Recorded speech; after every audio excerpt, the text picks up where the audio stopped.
Invite Dr. Sony to handle an aggressive patient. As far as I think, when they see Sony only, they will not become much aggressive. But anyway, for the rest of us, we can hear his inputs.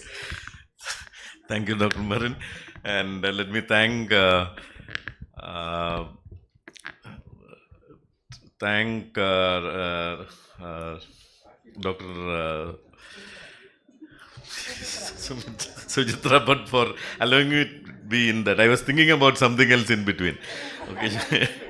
So I was just thinking about how a patient can be, the normal patient can be made uncooperative.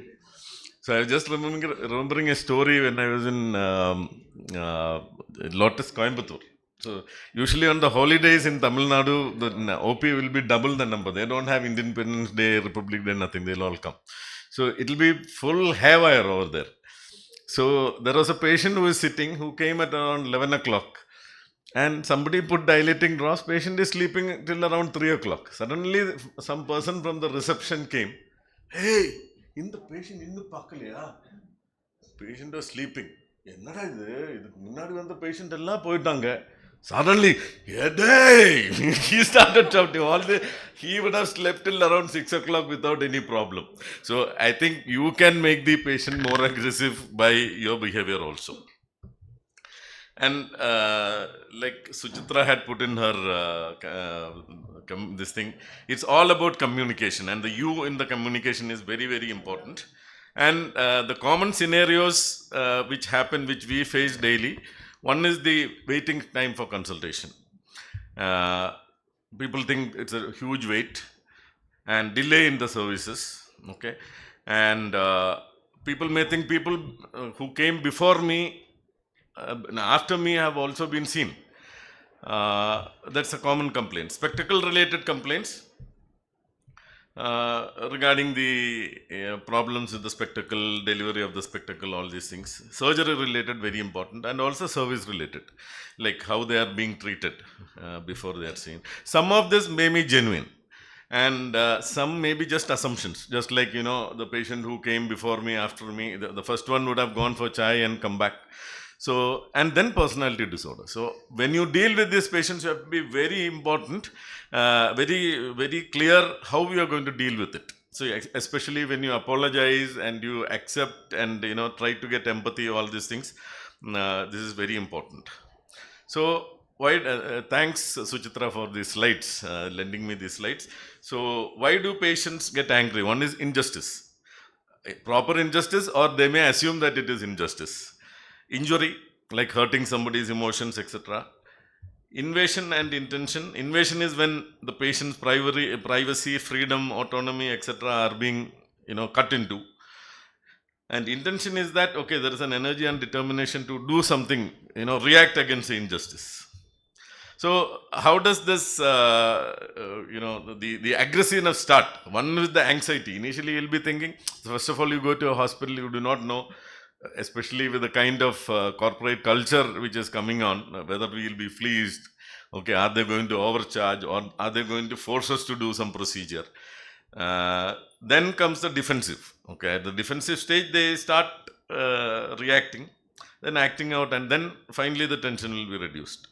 So the defensive, the emotions take over the rational mind, and they start shouting, shouting at the technician, talking, this place is bad, this is not what this thing, and he will not pay, he'll refuse to be examined by the optometrist. So this is a defensive stage, and then all the others happens.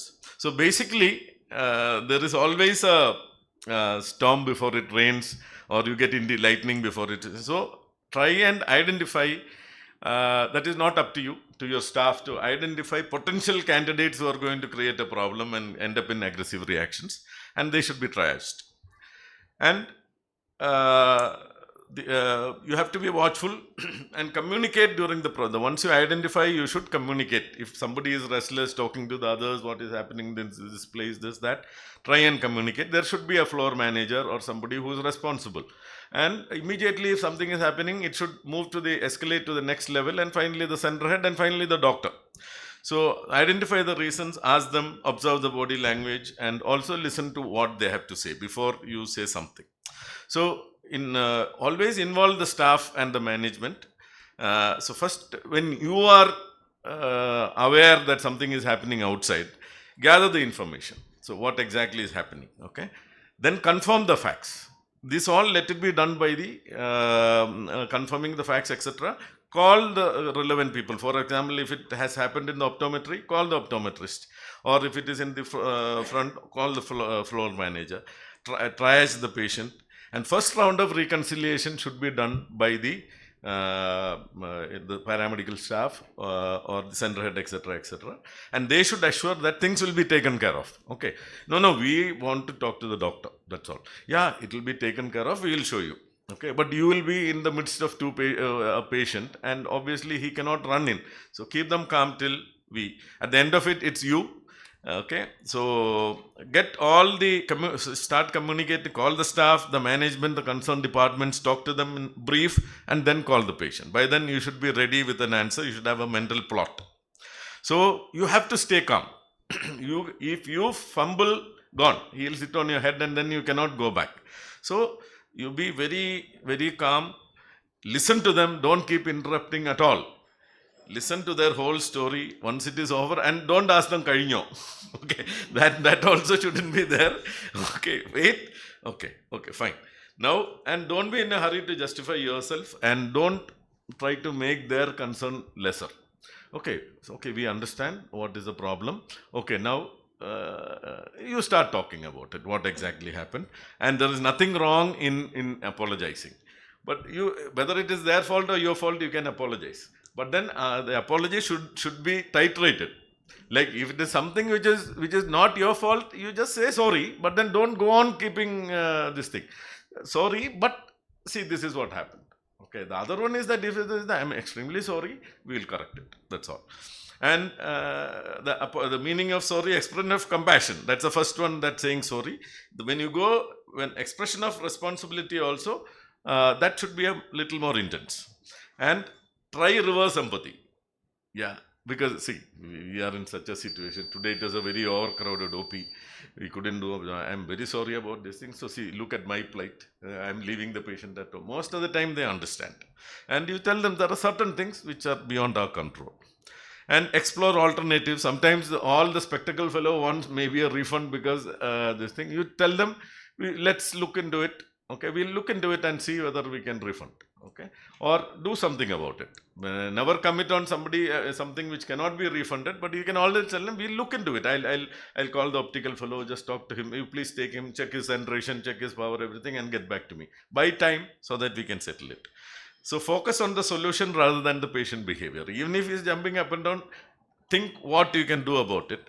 And always avoid being defensive. Even if it is your fault, his fault, whatever it is, don't be defensive in that. And this is, in a nutshell, I think we can go about, dealing with an aggressive patient. And size matters, actually, so it helps me a lot. Thank you very much. Thank you, Sony. We'll have more in the discussion.